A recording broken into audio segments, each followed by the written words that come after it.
अगर कोई आदमी मस्जिद में सुन्नत नमाज अदा कर रहा है और इसी दौरान जमात का टाइम हो गया और जमात शुरू हो गई, तो अब ये आया क्या करे? सुन्नत को छोड़ दे, क्या करे? जमात के साथ मिल जाए। अब इसको क्या करना चाहिए? अब इसके लिए दो काम हैं। अगर ये सुन्नत बिल्कुल इख्तितामी मरहल पर है, जो ये अदा कर रहा है, यानी तशहुद की हालत में बैठा है, दुरूशी पढ़ रहा है, या आखिरी कादे में है, या आखिरी रकात में है, इस अंदाज में कि ये समझता है कि जल्दी से ये सुन्नत मुकम्मल करने के बाद जमात में शरीक हो जाएगा, यानी आखिरी मरहल में है, तशहुद में बैठा है तो जल्दी जल्दी तशहुद पढ़े और मुख्तसर सा दुरूशी पढ़े और सलाम फेरे और जमात के साथ शामिल हो जाए।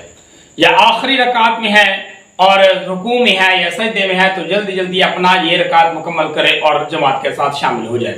लेकिन अगर ये दूसरी रकात में या तीसरी रकात में या पहली रकात में है, इसको पता है कि इस तरह ये यानी ये सुन्नत की पहली या दूसरी रकात में है या दरमियान में पढ़ रहा है, इसकी अभी रकातें रहती हैं, तो इस वक्त मसला ये होगा कि ये सुन्नत को छोड़ देगा और जमात के साथ शामिल हो जाएगा और जमात नमाज पढ़ने के बाद दोबारा जो इसने सुन्नत तोड़ी है इसकी दोबारा कज़ा कर देगा। ये मसले को इसी तरीके से हल कर दिया जाएगा। यानी 4 रकात अगर पढ़ रहा है तो पहली दूसरी रकात में या तीसरी रकात में है या चौथी रकात में भी है बिलफर्ज, और इसको पता है कि चौथी रकात में अभी ये खड़ा हुआ है, तो ये सुन्नत छोड़ देगा, क्योंकि जमात यानी फर्ज की अदायगी में, जमात की अदायगी में सुन्नत नमाज नहीं अदा कर सकता। इसी वजह से इसको चाहिए कि ये सुन्नत छोड़ दे और बाद में दोबारा कज़ा कर ले।